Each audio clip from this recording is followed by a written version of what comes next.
इसमें इसमें कहूँगी कि अपने जो आपके गोल्स हैं उनको अचीव करने के लिए उनको ऑन करना शुरू करें, और जब आप ऑन करते हैं तो आप सक्सेस की तरफ जाते हैं, और जब सक्सेस होता है तो वो आपका कॉन्फिडेंस भी, आपका सेल्फ इमेज भी बूस्ट करता है।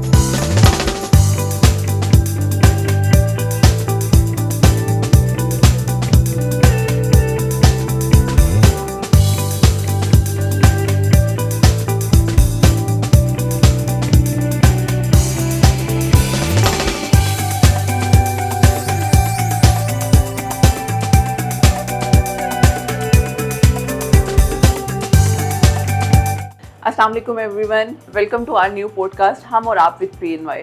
जैसा कि आप सब लोग जानते हैं, PNY ट्रेनिंग्स एक ऐसा प्लेटफॉर्म है जहां हम हज़ारों की तादाद में स्टूडेंट्स को डिफरेंट कोर्सेज करवाते हैं ताकि वो अपनी पर्सनल और प्रोफेशनल लाइफ के साथ साथ अपनी फाइनेंस को भी बेहतर बना सकें। और इसी में हम बहुत से डिफरेंट टॉपिक्स पे बात करते हैं, ऐसे गेस्ट से आपकी मुलाकात करवाते हैं जो अपनी फील्ड के एक्सपर्ट हैं, और आपके साथ एक एक्सपर्ट राय भी शेयर की जाती है। आज का हमारा टॉपिक बहुत ही ज़्यादा इम्पॉर्टेंट है, स्पेशली मैं कहूँगी हमारे स्टूडेंट्स के लिए, यंगस्टर्स के लिए, जो डिग्री होल्डर्स हैं या जो जॉब की तरफ जा रहे हैं।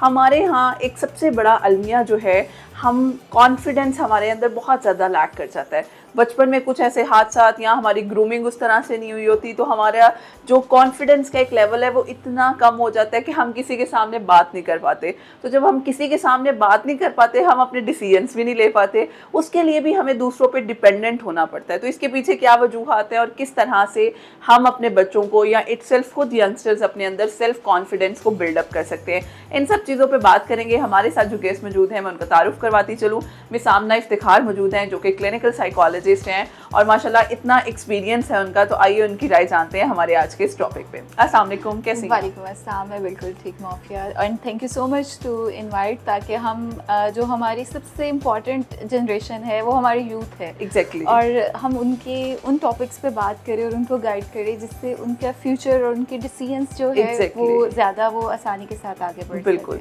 अच्छा, आपने क्या लगता है, मतलब हम बच्चों की तरबियत पे ऑब्वियसली पेरेंट्स भी बहुत काम कर रहे हैं, टीचर्स भी कर रहे हैं, उसके बावजूद जब यंगस्टर्स ऑब्वियसली स्कूलिंग से कॉलेज की तरफ या ग्रेजुएशन की तरफ जाते हैं, लेकिन उनके अंदर वो जो एक कॉन्फिडेंस है अपनी बात दूसरे के सामने रखना, हमें वो भी नहीं आता, और हमें पता नहीं चल रहा होता क्यों हमारे अंदर ये एलिमेंट है और हम अपने आप को सही किस तरह से कर सकते हैं। माफिया, इसमें मैं सबसे पहले जो है वो आगाज़ करना चाहूँगी कि हमारे यहाँ जब हम कॉन्फिडेंस को डिफाइन करते हैं ना, तो स्टूडेंट्स के को कल्चरली ऐसी हमने चीज़ें लर्न कर ली हुई है कि वो समझते हैं कि अगर मेरे इंग्लिश स्पोकन अच्छी है, मैं अच्छा बात कर पा रहा हूँ, तो मैं कॉन्फिडेंट हूँ। Exactly. हमारे यहाँ कॉन्फिडेंस की जो डेफिनेशन है ना, हमने वही डिफाइन नहीं की हुई है। बिल्कुल। और बहुत सारे स्टूडेंट्स ऐसे होते हैं जिनके अंदर बहुत अच्छी कैपेबिलिटीज़ होती है, एबिलिटीज़ होती है, लेकिन अगर कहीं पर उनके कम्युनिकेशनल स्किल्स इफेक्ट हो रहे होते हैं तो वो लैक ऑफ कॉन्फिडेंस में चले जाते हैं, जिसके साथ अक्सर हमने ये देखा है कि वो वाले बच्चे ज़्यादा होते हैं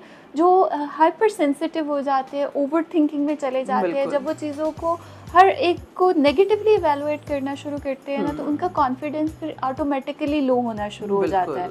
और अक्सर आपने देखा होगा कि ये वो वाले हमारे स्टूडेंट्स या यंगस्टर होते हैं, जब वो ओवर थिंक कर रहे होते हैं तो वो बहुत सारी चीज़ों को अवॉइड करना शुरू कर देते हैं, और उसी अवॉइडेंस की वजह से लाइक अनइंटेंशनली वो लोग एंजाइटी या आपके जो सेल्फ कॉन्फिडेंस के इश्यूज होते हैं, आपके बॉडी रिलेटेड उसमें आ जाते हैं। कि बहुत सारे ऐसे बच्चे हमारे पास आते हैं जो हमें ये रिपोर्ट कर रहे होते हैं कि वो बाकी तो सब चीज़ों में ठीक है, but because of their appearance, because of their weight, because of their body shape, वो अपने आप को दूसरों से जो है वो कमतर समझना शुरू कर देते हैं, और उसी चीज़ में उनके जो स्किल्स होते हैं, उनकी जो एबिलिटीज़ होती है, वो उनका भरपूर फ़ायदा नहीं। बिल्कुल।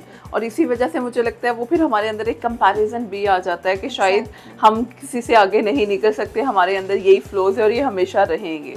अच्छा, हमने इसके पीछे क्या रीज़न है, पेरेंटल में रोल भी पूछूंगी और टीचर्स का भी, कि किस तरह से हम अपने बच्चों को ये चीज़, ऑब्वियसली ये बाय बर्थ तो बच्चों में होती नहीं है, वक्त के साथ उनके अंदर एक चीज़ ऑब्जर्व करते हैं, हम सिखाते हैं तो वो सीखते हैं, तो इसमें हमारे पेरेंट्स का और टीचर्स का कितना रोल है? ठीक है, देखिए, जब हम चाइल्ड डेवलपमेंट से शुरू करते हैं तो बहुत सारी थेरीज है जो चाइल्ड डेवलपमेंट पे बात करते हैं, और उसमें बड़ी इंपॉर्टेंट जो आती है वो आपकी लर्निंग एंड सोशल थेरीज आती है।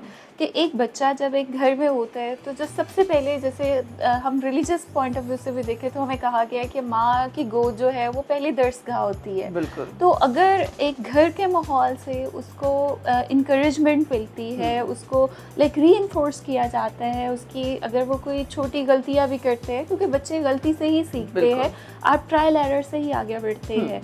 तो देखा ये गया है कि जिन फैमिलीज़ में बच्चों को इनकरेज किया जाता है, इवन अगर वो गलती कर रहे हैं, तो सबसे पहले पेरेंट्स या आपके जो इर्द गिर्द लोग होते हैं, अगर आप उनको कॉन्फिडेंस में लाते हो कि अच्छा ठीक है ये गलती हो गई है, उसको एक्सेप्ट करें और इस गलती को ठीक करने के लिए आप उनको गाइड करें। लेकिन हमारे यहाँ अनफॉर्चुनेटली हम रिवर्स काम करते हैं। बिल्कुल। जब गलती हो जाती है तो बच्चे को सुनने से पहले बहुत सारे पेरेंट्स अनजाने में वो रिएक्ट करना शुरू कर देते हैं, वो उस पर अपने जो होते हैं वो रिएक्शंस देना शुरू हो जाते हैं, जिससे बच्चा ये समझता है कि वो गलती करता है या कहीं पर वो नाकाम होता है या उसे कोई मुश्किल आती है तो मैंने बताना नहीं है, वो फिर अपने अंदर रखता है। True. जब वो अपने अंदर रखना शुरू करता है, आप समझ लें कि वो पहला स्टेप होता है जो उनको उनके सेल्फ इमेज में और कॉन्फिडेंस में चैलेंजेस की तरफ लेकर जाता है।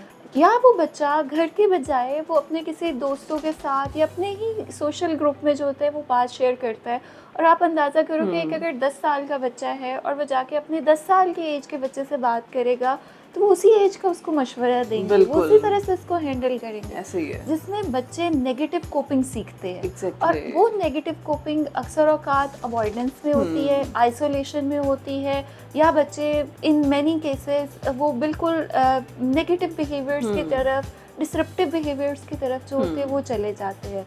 तो आपकी एक पर्सनैलिटी डेवलपमेंट में बच्चों के जो पेरेंट्स की और फैमिली की इन्वॉल्वमेंट है वो बहुत इम्पॉर्टेंट है। और मैं पेरेंट्स को हमेशा कहती हूँ कि आपकी सबसे बड़ी जिम्मेदारी जो होती है वो आपका बच्चा है। Yes, true. अगर आप बच्चे के साथ टाइम स्पेंड करते हैं तो बच्चा आपको खुद बता रहा होता है कि उसकी नीड्स क्या हैं, उसको चैलेंजेस कहाँ पर आ रहे हैं, आप उनको कैसे हेल्प आउट कर सकते हैं।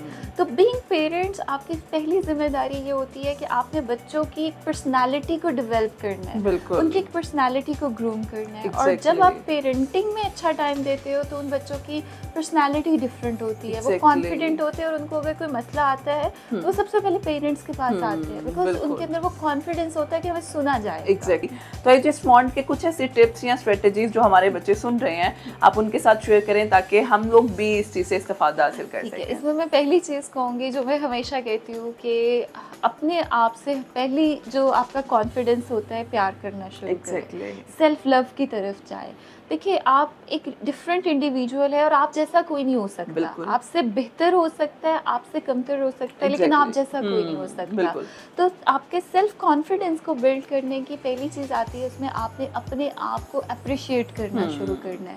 आपने अपने आप को समझना है कि मेरे अंदर जो एबिलिटीज़ है मैंने उसको कैसे जो है वो लेकर आगे चल रहा है। दूसरी चीज़ मैं पेरेंट्स के साथ इसमें एड्रेस करना चाहूँगी कि जितने पेरेंट्स हैं और जिनके ख़ास तौर पे बच्चे 10 साल से 20 साल की एज ब्रैकेट के हैं, वो अपने दिन में से कुछ टाइम स्पेयर करें और बच्चों के साथ बैठना शुरू करते हैं। इससे इन बच्चों के अंदर कॉन्फिडेंस आता है। और जो बड़ी हमारी एज के लाइक अडल्ट लोग हैं उनके लिए मेरी एडवाइस होती है कि देखिए अपनी लाइफ को एक प्लान करके जब आप चलते हैं तो आपके अंदर ऑटोमेटिकली कॉन्फिडेंस आता है, क्योंकि आपकी जो स्ट्रेटजीज होती है, जो आप चीज़ों को स्केड्यूल करके चलते हो, वो आपको कामयाब करती है। और जब आप लाइफ में अचीव करते हैं तो जो सेंस ऑफ अचीवमेंट है वो आपको कॉन्फिडेंस की तरफ लेकर जाती है। तो अपने लिए टाइम निकाले, अपनी फैमिलीज के लिए टाइम निकाले, अपने गोल्स के लिए टाइम निकाले, और जैसे जैसे आप चीज़ें अचीव करते हैं वो आपका कॉन्फिडेंस बढ़ाती जाती है। और मेरा ख्याल है ये बड़ा इम्पॉर्टेंट है। और वही बात आपने कहा कि पेरेंट्स का इसमें बड़ा रोल है।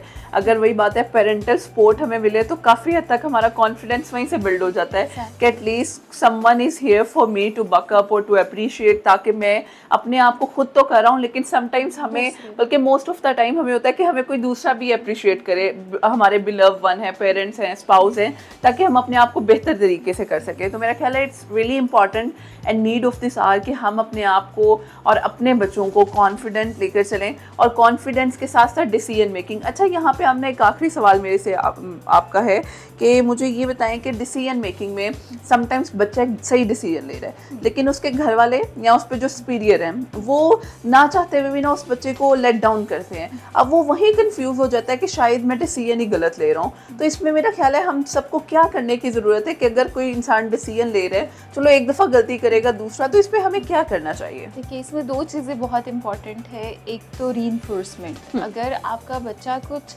चैलेंजिंग डिसीजंस भी ले रहा है तो अगर आप उसको अप्रिशिएट करना शुरू कर देंगे ना, रीइंफोर्स करना शुरू कर देंगे कि नहीं, यू कैन डू, आप कर लोगे, आप कर लोगे, तो लिटरली बहुत दफ़ा हमने देखा वो बच्चे कर लेते हैं और वो हो जाता है। दूसरी चीज़ इसमें आती है कि एक फिलॉसफी है कि you take the decisions and make it right. So जब आप डिसीजंस ले लेते हैं तो अपने आप को उसी के साथ जो है वो चलाए, ताकि और उसके लिए एफर्ट पुट करें ताकि आप उनको कामयाब कर सकें। बिल्कुल, और मेरा ख्याल है ये बड़ा ज़रूरी भी है, क्योंकि ओब्वियसली हम अगर एक स्टेप से उसको मोटिवेट करेंगे वो ओब्वियसली दूसरी दफ़ा उसे कॉन्फिडेंस होगा। तो ये हम सब के लिए बहुत ज़्यादा इंपॉर्टेंट है, as a parent point of view, teachers point of view, और एज अ स्टूडेंट या यंगस्टर इटसेल्फ, कि अगर हम अपने आप को अपनी, क्योंकि इन सब चीज़ों का आपकी मेंटल हेल्थ से इफेक्ट है, और जब तक हम अपनी इन बेसिक चीज़ों को सही नहीं करेंगे, मेरा ख्याल है हम अपनी मेंटल हेल्थ को भी उस तरह से प्रमोट नहीं कर सकते। Thank you so much once again Amna. लेकिन मैं लास्ट फिर भी चाहूँगी कोई मैसेज जो आप हमारे बच्चों को देना चाहें। बस मैं इसमें कहूँगी कि अपने जो आपके गोल्स हैं उनको अचीव करने के लिए उनको ऑन करना शुरू करें, और जब आप ऑन करते हैं तो आप सक्सेस की तरफ जाते हैं, और जब सक्सेस होता है तो वो आपका कॉन्फिडेंस भी, आपका सेल्फ इमेज भी बूस्ट करता है। Thank you so much once again, and thank you so much all of you. I hope ये सेशन आप लोगों के लिए बहुत ज़्यादा इन्फॉर्मेटिव रहा होगा। इंशाल्लाह will back with a new podcast. हमें इजाज़त दीजिए, अल्लाह हाफ़िज़।